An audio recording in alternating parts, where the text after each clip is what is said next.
Hello प्यारे बच्चों, online chemistry classes में आपका एक बार फिर मैं doctor Darshan Singh Kamboj, assistant professor, government PG college Dwarahat स्वागत करता हूं। तो आज की क्लास में हम पढ़ने जा रहे हैं केमिकल काइनेटिक्स से रिलेटेड कुछ टॉपिक, जैसे स्यूडो ऑर्डर रिएक्शन हमने अभी तक कवर नहीं की थी। स्यूडो ऑर्डर रिएक्शन क्या है, उसके बाद हम कवर करेंगे half life of the reaction, और उसके बाद हम बात करेंगे determination of order of reaction, कि how to determine order of reaction practically हम रिएक्शन का ऑर्डर कैसे डिटरमाइन करते हैं। तो इस सब में सबसे पहले हम बात करेंगे आज स्यूडो ऑर्डर रिएक्शन।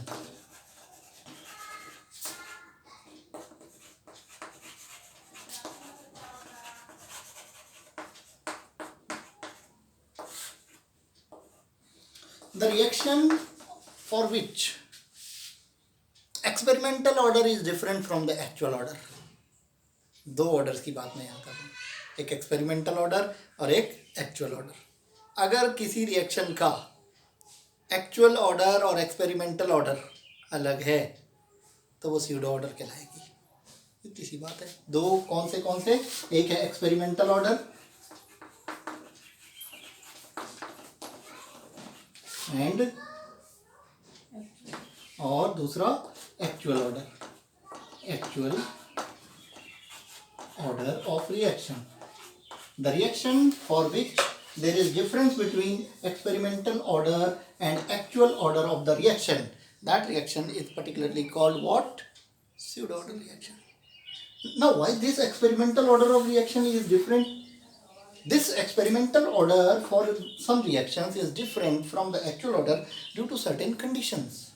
कुछ कंडीशंस ऐसी हो जाती हैं जिनकी वजह से जो ऑर्डर हमें एक्सपेरिमेंटली पता चलता है वो अलग होता है, लेकिन एक्चुअली अगर वो कंडीशन हटा दें तो उसका ऑर्डर एक्चुअल जो आता है वो कुछ अलग आता है। इसकी बात मैंने पिछले वीडियोस में एक जगह बात भी की थी कि जब किसी एस्टर की हाइड्रोलिसिस करते हैं तो दो तीन ऑर्डर मैंने बताए थे। जैसे क्या, एस्टर की हाइड्रोलिसिस हम बात करते हैं, इसका पहला एग्जाम्पल है हाइड्रोलिसिस ऑफ एस्टर। हाइड्रोलिसिस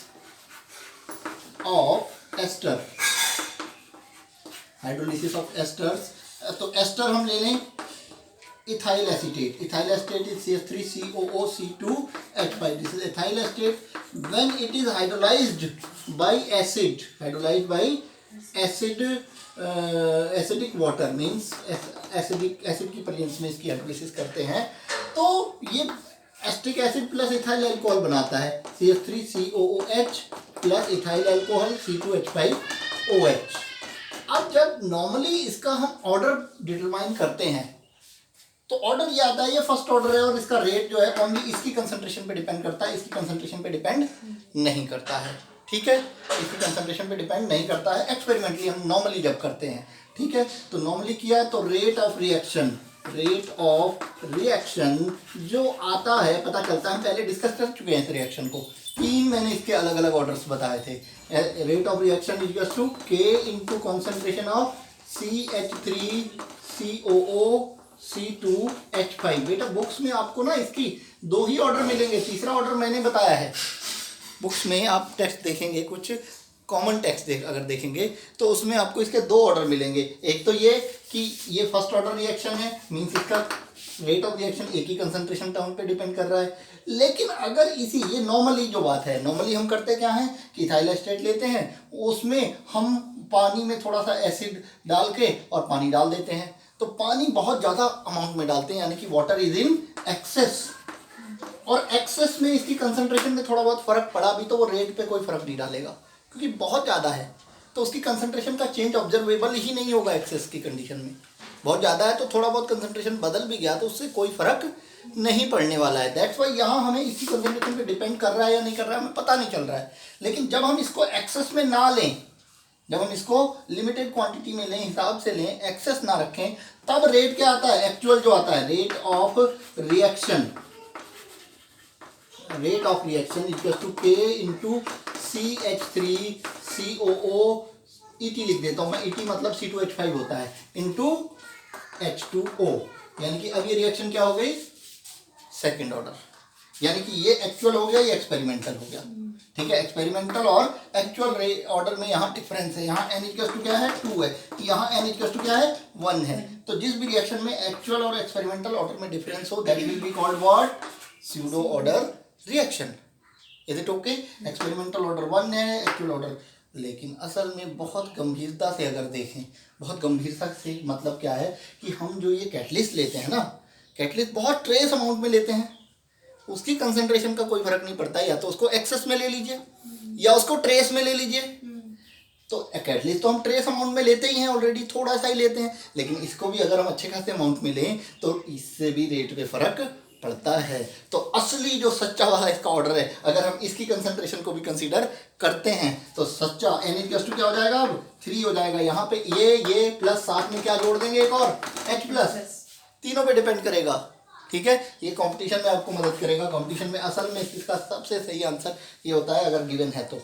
ठीक है, H प्लस पे भी डिपेंड करता है ये इसका रेट ऑफ रिएक्शन, क्योंकि एसिड की कंसंट्रेशन ज़्यादा होगी तो फिर रेट ऑफ रिएक्शन भी थोड़ा बढ़ेगा। ठीक है, तो ये थर्ड ऑर्डर रिएक्शन है एक्चुअली, पूरे ध्यान से अगर हम देखें तो। ये तो बात हुई स्यूडो ऑर्डर रिएक्शन की।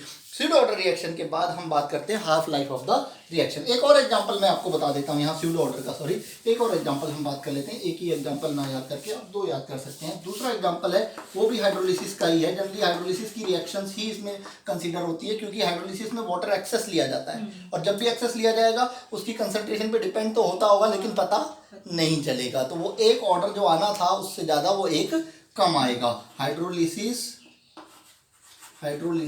ऑफ सुक्रोज, सुक्रोज की हाइड्रोलिसिस करते हैं तो ग्लूकोज प्लस फ्रक्टोज बनता है। सुक्रोज की हाइड्रोलिसिस करते हैं means C12H22O11, this is sucrose plus H2O। ठीक है, प्लस H2O, एंजाइम इन्वर्टेज। ठीक है, एंजाइम लेते हैं लेकिन इसको हम यहाँ छोड़ भी सकते हैं। तो यहाँ पे बनेगा C6H12O6 plus C6H12O6। You will write glucose and fructose here. ठीक है, ग्लूकोज एंड फ्रक्टोज लिखेंगे तो इसका जो रेट होगा, रेट नॉर्मली क्या आएगा, आप समझ सकते हैं। रेट नॉर्मली आएगा, इस पे डिपेंड कर रहा है, यानी कि इसके रिस्पेक्ट में फर्स्ट ऑर्डर है, इसके रिस्पेक्ट में 0 ऑर्डर आएगा। लेकिन जब इसको एक्सेस में नहीं लेंगे तब इसके रिस्पेक्ट में भी फर्स्ट ऑर्डर आएगा, यानी कि K इंटू C12H22O11, ये तो आ गई फर्स्ट ऑर्डर। लेकिन ये हकीकत नहीं है, ये खाली आ रहा है क्योंकि हम वाटर एक्सेस में ले चुके हैं। अब रेट क्या आएगा, इसमें H2O भी लिखना पड़ेगा, वो एक्चुअल होगा। तो that is pseudo order reaction. ठीक है, तो ये आप समझ चुके हैं, इसको मैं हटा देता हूँ। अब हम बात करते हैं half life of the reaction की। बहुत जल्दी बात करेंगे half life of reaction. Pseudo order reaction बेटा समझ में आ गई होगी, बहुत आसान है, क्वेश्चन इससे बनता है और आपको बहुत आसानी से इसको कर लेना होता है, बहुत मज़ेदार है। अब हम बात करते हैं हाफ लाइफ। हाफ लाइफ बहुत आसान है ये भी, half life of reaction. The time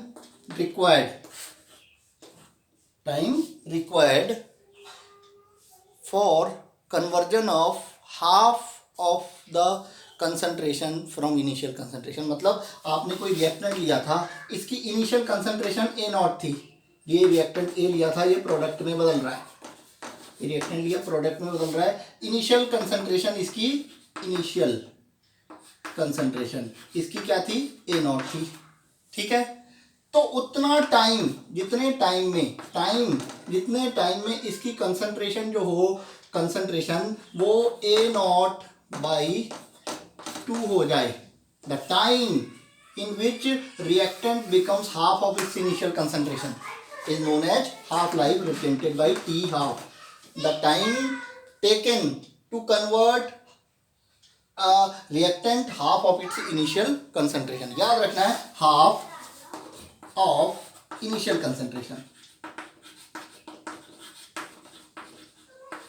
The time required to convert reactant half of its initial concentration, यानी कि reactant की initial concentration से आधा कर देने में जो टाइम लगता है उसको आप क्या कहते हैं, T हाफ कहते हैं। T half means half life. बहुत आसान है ये, इसको ज़्यादा दिक्कत वाली इसमें कोई बात नहीं है। ठीक है, half life is the time in which reactant converted into half of its initial concentration, initial amount मान लीजिए 10 ग्राम लिया था रिएक्टेंट और वो 5 ग्राम होने में जितना टाइम लग रहा है वो क्या है, उसकी हाफ लाइफ है।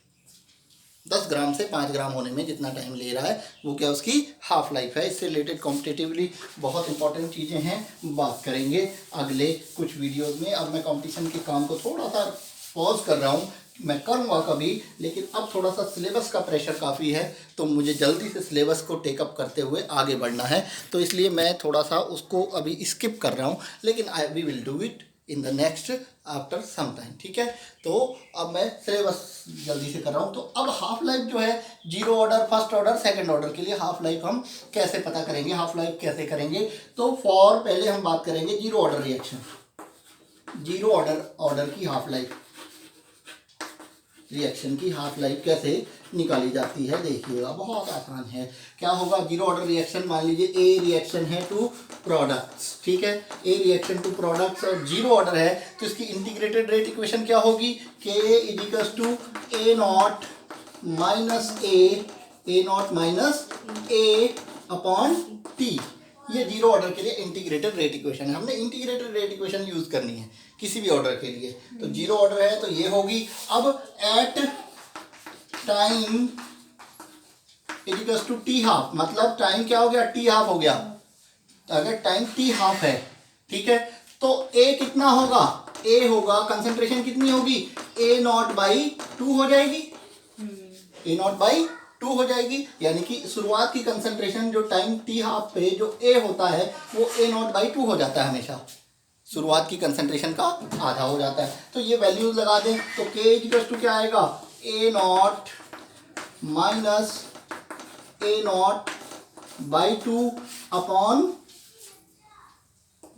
टी, ठीक है। इसका एलसीएम लेंगे तो 2 A not minus A not, LCM लेंगे तो 2 A not minus A not, तो 2 ए नॉट में से ए नॉट घटेगा तो बचेगा ए नॉट और 2 नीचे आ जाएगा, तो यहाँ बचेगा क्या बेटा, बचेगा के इक्वल्स टू ए नॉट, ये टी आपका टी हाफ हो जाएगा, सॉरी टी क्या हो जाएगा, टी हाफ, तो A not upon 2 T half, A not upon 2 T half. तो इसको हम ऐसे लिख सकते हैं, टी हाफ इधर कर दें तो T half is equal to a not upon 2k।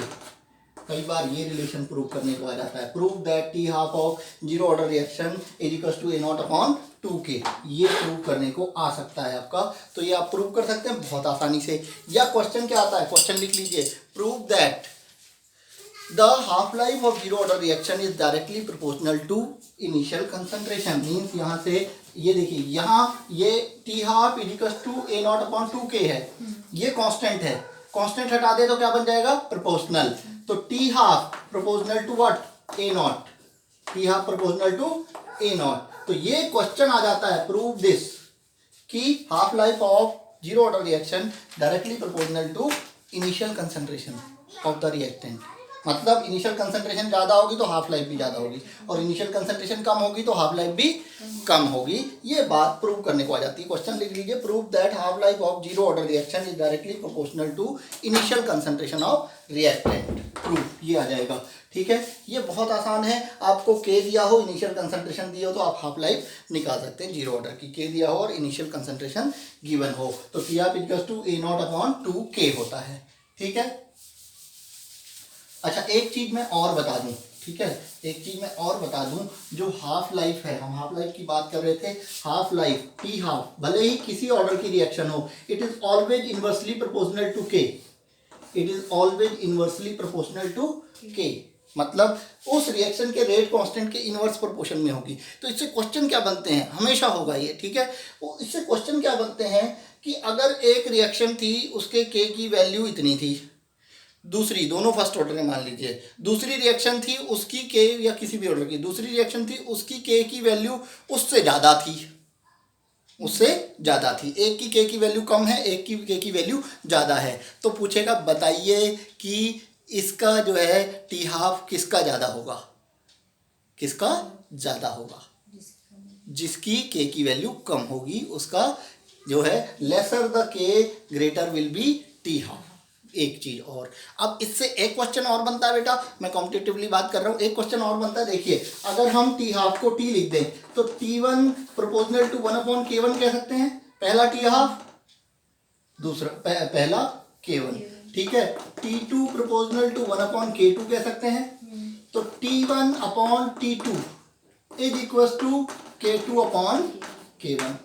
इससे भी क्वेश्चन बनते हैं, इज इक्वल टू K2 आपको दिया हो रेट कांस्टेंट इतना है, टी हाफ इतना है। अब रेट कांस्टेंट इतना हो गया, टी हाफ कितना हो जाएगा, अब रेट कांस्टेंट की वैल्यू इतनी हो गई तो हाफ लाइफ कितनी हो जाएगी। बहुत आसान है, T1/T2 इक्वल टू K2/K1।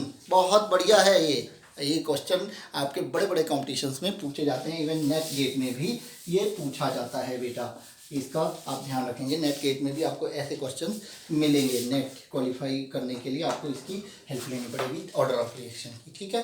तो ऑर्डर ऑफ रिएक्शन में जीरो ऑर्डर की हमने बात कर ली, अब हम बात करते हैं किसकी, फर्स्ट ऑर्डर की, फर्स्ट ऑर्डर रिएक्शन। तो फर्स्ट ऑर्डर रिएक्शन आपकी क्या है, मान लीजिए A converting to products, if this is first order reaction then what will be integrated rate equation, K equals to 2.303 upon T log of A naught upon A होगा, A naught upon A।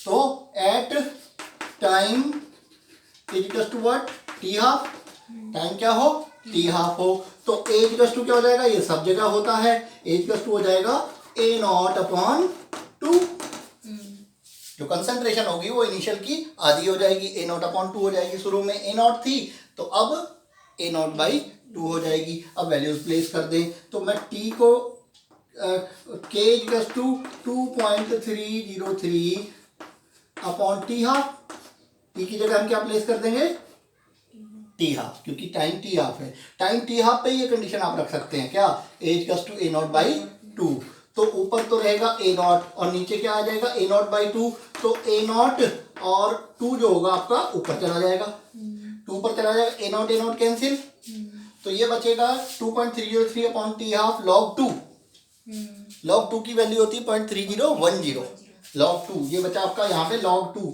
तो इसकी value क्या होती है 0.3010।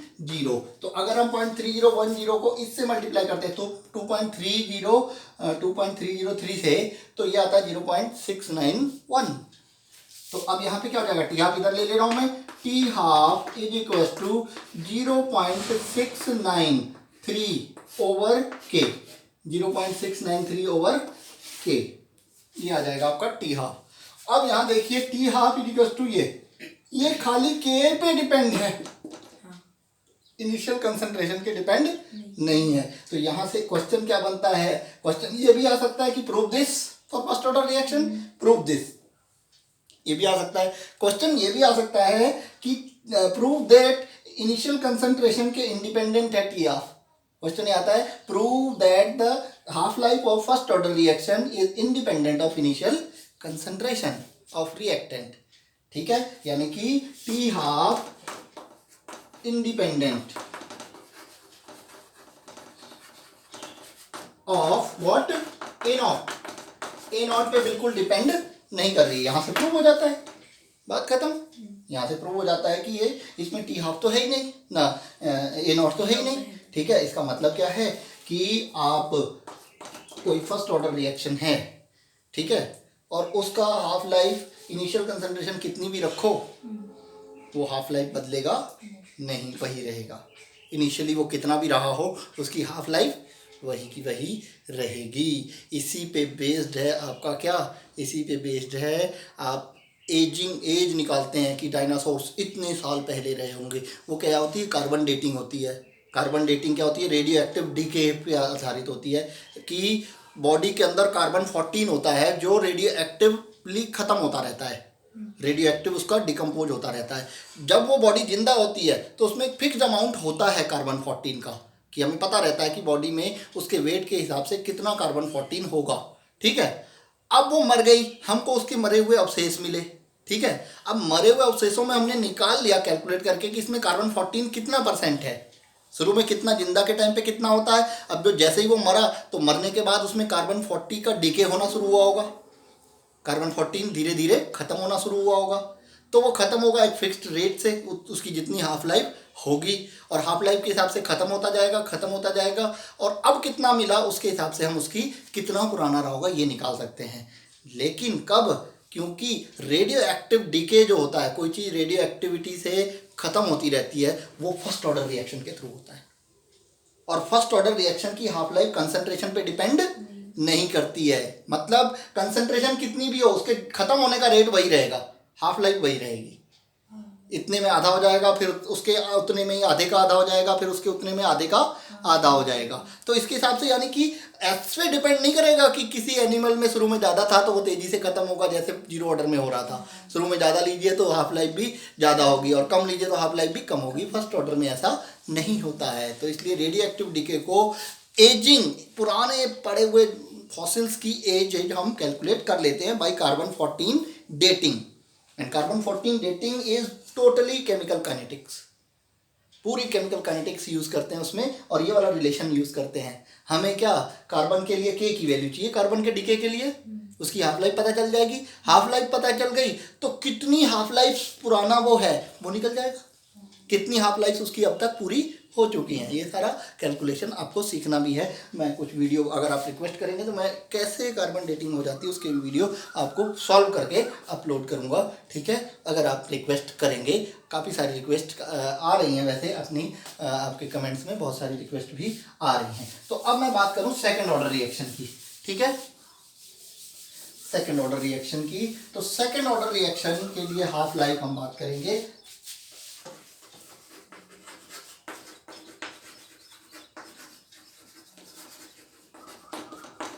Second order reaction क्या है? A is being converted into products. If this is second order, so in this case K is equals to what is integrated rate equation? K is equals to 1 upon T into 1 upon A minus 1 upon A naught. A into minus 1 upon A naught. ये आपकी integrated rate equation है किसके लिए बेटा? Second order के लिए। तो ये सेकेंड ऑर्डर की इंटीग्रेटेड रेट इक्वेशन है। तो वही टाइम क्या होगा, अब टाइम आप ले लेंगे टी हाफ, ठीक है, वही काम करना है, टाइम ले लेंगे टी हाफ और ए इजिकल्स टू क्या हो जाएगा, टी हाफ पे ए इजिकल्स टू हमेशा ए नॉट बाई 2 होता है, ए नॉट बाई 2। तो वैल्यूज लगा देंगे, तो वैल्यूज लगाएंगे तो क्या आएगा, के इजिकल्स टू, मैं टी इधर ले लूँ, टी की जगह टी हाफ लिख देता हूँ, इसको इधर ले लेते हैं, टी हाफ शुरू में ही ले लेते हैं, ठीक है, equals to 1 upon K into 1 upon A not by 2, यानी कि 2 पर चला जाएगा, 2 पर चला जाएगा तो ये आएगा -1 अपॉन ए नॉट। अब आप एलसीएम लेंगे, ए नॉट आएगा, ऊपर बचेगा 2 - 1, 2 - 1 यानी कि 1, ठीक है, तो नीचे खाली बचेगा ए नॉट, यानी कि यहाँ पे आएगा क्या, 1 अपॉन ए नॉट, ठीक है, 1 अपॉन ए नॉट बचेगा तो equals to K upon A not, sorry 1 upon K into A not, T half equals to K into A not, यानी कि सेकेंड ऑर्डर अगर कोई रिएक्शन है तो उसका जो है इनिशियल कंसंट्रेशन से रिलेशन बनेगा, यानी कि इनिशियल कंसंट्रेशन ज़्यादा है तो टी हाफ कम होगा और इनिशियल कंसंट्रेशन कम है तो टी हाफ ज़्यादा होगा। सेकंड ऑर्डर में ये रिलेशन है, ठीक है, सेकंड ऑर्डर में ये रिलेशन आता है, यानी कि सेकंड ऑर्डर के लिए आपको क्वेश्चन क्या मिलेगा, या तो ये प्रूव करने को मिलेगा, ये आपको प्रूव करने को मिल जाएगा कि इसको प्रूव करिए, ठीक है, या और क्या क्वेश्चन मिलेगा, prove that t half is inversely proportional to a naught, prove that t half is inversely proportional to a naught for second order reaction. Prove करना होगा कि half life is inversely proportional of the initial concentration. तो इससे आपको ये सब करना है, बहुत आसान है, क्या डिफिकल्ट है, मज़ेदार है, एकदम बढ़िया, कुछ नहीं करना है आपको, बस एक काम जरूर करना है कि इंटीग्रेटेड रेट इक्वेशन याद रखनी है। अगर आपको इंटीग्रेटेड रेट इक्वेशन याद है तो very easily you can solve, no need to keep in memory these equation, ठीक है। तो अब ये जो है ये हो जाता है।